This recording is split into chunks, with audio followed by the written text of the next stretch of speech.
আসসালামু আলাইকুম, কেমন আছেন সবাই? আশা করি সবাই ভালো আছেন। তো আজকের এপিসোডে আমরা এমন তিনটি ফোন নিয়ে কথা বলবো যেগুলোর প্রাইস 40,000 টাকার আশেপাশে হবে, মানে একটু কম বেশি হতে পারে। তিনটি ফোনের মধ্যে একটি ফোন হবে গেমারদের জন্য, আরেকটি হবে ফটোগ্রাফারদের জন্য, আর আরেকটি হবে যারা মোটামুটি দোনোটাই করেন, মানে ব্যালেন্স টাইপের ফোন যারা খোঁজেন তাদের জন্য। তো আর কথা না বাড়িয়ে শুরু করা যাক আজকের ভিডিও। প্রথমে আসা যাক গেমিংয়ের দিকে।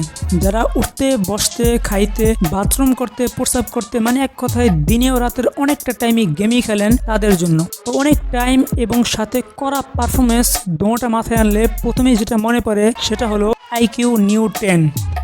এর রেগুলার প্রাইস কিন্তু 45,000 টাকার মতো, তবে এই ঈদে কিন্তু প্রায় সব পেজে গেলে আপনারা অফারে 41 থেকে 41,500 টাকায় পেয়ে যাবেন। তবে কিনারাই কিন্তু ভালোভাবে দেখে শুনে কিনবেন। ডিসপ্লে পাচ্ছেন 6.78 ইঞ্চের এলটিপিও অ্যামোলেড প্যানেল, সাথে ফুল এইচডি প্লাস রেজুলেশনের 144 হার্জ রিফ্রেশ রেট, সাথে পাচ্ছেন 1 বিলিয়ন কালার সাপোর্ট এবং 4500 নিটস ব্রাইটনেস সাপোর্ট, এবং সাথে পাচ্ছেন HDR10+ এর সাপোর্ট। তো মোটামুটি ভালো একটা ডিসপ্লে কিন্তু পাচ্ছেন। প্রসেসর হিসেবে পাচ্ছেন কোয়ালকম স্ন্যাপড্রাগন 8 Gen 3, যেটা কিনা 4 ন্যানোমিটারের। এর র্যাম টাইপ হচ্ছে LPDDR5X এবং স্টোরেজ টাইপ হচ্ছে UFS 4.0। এই ফোনটি রান করছে কিন্তু origin OS 5 based on Android 15-এ। ক্যামেরার দিকে আসলে মেন ক্যামেরা পাচ্ছেন 50 মেগাপিক্সেলের, সাথে 8 মেগাপিক্সেল একটি আলট্রাওয়াইড শুটার, দুটোটাই কিন্তু OIS আছে, এবং সাথে 8K এবং 4K দুটোটাই 60 FPS ভিডিও শুট করতে পারবেন। এর ব্যাটারির দিকে আসলে কিন্তু আপনারা বড় সড়ো ব্যাটারি পেয়ে যাচ্ছেন, 6100 mAh এর ব্যাটারি, সাথে পাচ্ছেন 120 ওয়াটের ফাস্ট চার্জার, যেটা দিয়ে কিন্তু আপনারা 15 মিনিটেই 50% চার্জ করতে পারবেন। এবার আসা যাক এর বাকি কিছু ফিচার নিয়ে। এখানে আপনারা রেয়ার প্যানেলটা কিন্তু প্লাস্টিকের পাচ্ছেন, সাথে পাচ্ছেন আইআর ব্লাস্টার, এবং এর ডিসপ্লেটা কিন্তু ফ্ল্যাট ডিসপ্লে, এবং সাথে পাচ্ছেন স্টেরিও স্পিকার। এই ফোনটি আপনারা 3টি কালারে পাবেন, একটি হলো ব্ল্যাক, আরেকটি হোয়াইট এবং আরেকটি অরেঞ্জ। এর খারাপ দিক নিয়ে যদি কথা বলি, এখানে আপনারা নেটওয়ার্ক একটু প্রবলেম পাবেন, মানে ওয়াইফাই বা এমবি নেট এই জাতীয় কোনো সমস্যা না, এগুলো ঠিকমতোই চলবে। সমস্যা যেটা সেটা হলো ফোনে যখন আপনারা কথা বলবেন তখন 5 থেকে 6 মিনিট কথা বলার পর মাঝে মাঝে ডিস্টার্ব করে, মানে কথা আসে না বা আটকে আটকে আসে বা বোঝা যায় না, এই ধরনের সমস্যা আর কি। তবে এই প্রবলেমটা কিন্তু সব ফোনে না, কিছু সংখ্যক ফোনে এই প্রবলেম হচ্ছে, এবং বেশিরভাগ জিপি সিমে এই প্রবলেমটা দেখা যাচ্ছে। তবে আপনি যদি এটা না নিতে চান তাহলে আইকিউ নিও 9 এই ফোনটা দেখতে পারেন, এটি মোটামুটি ভালো একটি ফোন।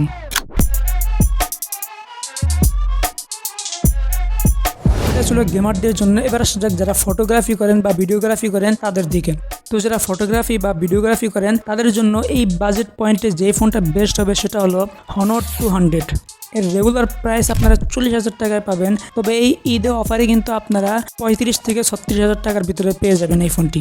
তো ডিসপ্লে পাচ্ছেন 6.7 ইঞ্চের OLED ডিসপ্লে, যেটা কিনা 120 হার্জ রিফ্রেশ রেট, এবং এখানে আপনারা 1 বিলিয়ন কালার সাপোর্ট পাচ্ছেন, HDR সাপোর্ট পাচ্ছেন, এবং সাথে 4000 নিটস ব্রাইটনেস সাপোর্ট পাচ্ছেন। প্রসেসরের দিকে আসলে এখানে আপনারা কোয়ালকম স্ন্যাপড্রাগন 7 Gen 3 প্রসেসর পাচ্ছেন, যেটা কিনা 4 ন্যানোমিটারের, এবং এর স্টোরেজ টাইপ হচ্ছে UFS 3.1। তবে এটা কিন্তু শুধুমাত্র গ্লোবাল ভেরিয়েন্ট বা চাইনিজ ভেরিয়েন্টটা, ইন্ডিয়ান ভেরিয়েন্টে কিন্তু আপনারা এই স্টোরেজ টাইপ পাচ্ছেন না। তো এই ফোনটি কিনলে আপনারা গ্লোবাল ভেরিয়েন্ট বা চাইনিজ ভেরিয়েন্টে আপনারা কিনবেন। এই ফোনটি রান করছে অ্যান্ড্রয়েড 14-এ, এবং এই ফোনে আপনারা 3 বছরের আপডেট পেয়ে যাবেন। এর ক্যামেরার দিকে আসলে আপনারা মেন ক্যামেরা পাচ্ছেন 50 মেগাপিক্সেলের OIS ক্যামেরা, সাথে 50 মেগাপিক্সেলের টেলিফোটো লেন্স, এবং 12 মেগাপিক্সেলের একটি আলট্রাওয়াইড শুটার, এবং এর ফ্রন্ট ক্যামেরা পাচ্ছেন 50 মেগাপিক্সেলের। এই ফোনটি কিন্তু আপনারা একদম স্মুথ লেভেলের অসাধারণ ছবি পাবেন, বিশেষ করে এর পোর্ট্রেটের ছবিগুলো। আপনারা এর পোর্ট্রেটে কিন্তু আপনারা 2x এবং 2.5x এ ফটো নিতে পারবেন। এর পোর্ট্রেটে কিন্তু আপনারা অনেক ভালো ছবি পাবেন। এর বোথ সাইডে কিন্তু আপনারা 4K 30 FPS এ ভিডিও শুট করতে পারবেন, এবং এখানে কিন্তু আপনারা ভিডিও করার সময় ক্যামেরা সুইচ করতে পারবেন, মানে আপনি ফ্রন্ট ক্যামেরায় ভিডিও শুট করছেন, এক ক্লিকে আপনারা ব্যাক ক্যামেরা সুইচ করতে পারবেন। এর জন্য আপনার ফোন ঘোরাতে হবে না। তো যারা ব্লগ টুলগ করেন তাদের জন্য কিন্তু এই ফিচারটা অনেক উপকার হবে। এর র্যাম রম পাবেন 8, 12, 16 এবং 256 এবং 512 এই ভেরিয়েন্টগুলা, এবং ব্যাটারির দিকে আসলে আপনারা 5200 mAh এর ব্যাটারি পাবেন, সাথে 100 ওয়াটের ফাস্ট চার্জার পাবেন, যেটা দিয়ে কিন্তু আপনারা 45 মিনিটে ফুল চার্জ করতে পারবেন। তো এর ব্যাটারি ব্যাকআপ কিন্তু খুবই ভালো, এবং এখানে আপনারা আইআর ব্লাস্টার পাবেন এবং ইন ডিসপ্লে ফিঙ্গারপ্রিন্ট পাবেন। এর খারাপ দিকের কথা বললে এখানে আপনারা কল রেকর্ডিং করতে পারবেন না, এবং এখানে আপনারা কোনো ধরনের IP রেটিং পাচ্ছেন না, এবং এর স্টোরেজ টাইপটা কিন্তু আরও ভালো হলে আরও ভালো হতো। তো যারা ফটোগ্রাফি বা ভিডিওগ্রাফি করেন তাদের জন্য কিন্তু এই প্রাইস পয়েন্টে এই ফোনটা কিন্তু বেশ ভালো হবে।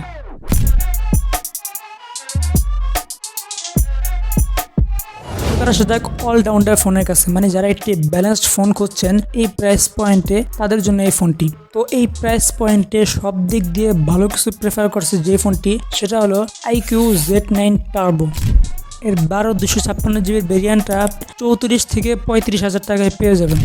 এর ডিসপ্লের দিকে আসলে এখানে আপনারা 6.78 ইঞ্চের অ্যামোলেড প্যানেল ডিসপ্লে পাবেন, যেটা কিনা 144 হার্জের রিফ্রেশ রেট, এবং সাথে পাচ্ছেন 1 billion colour support, HDR support, এবং সাথে 4500 নিটস ব্রাইটনেস সাপোর্ট।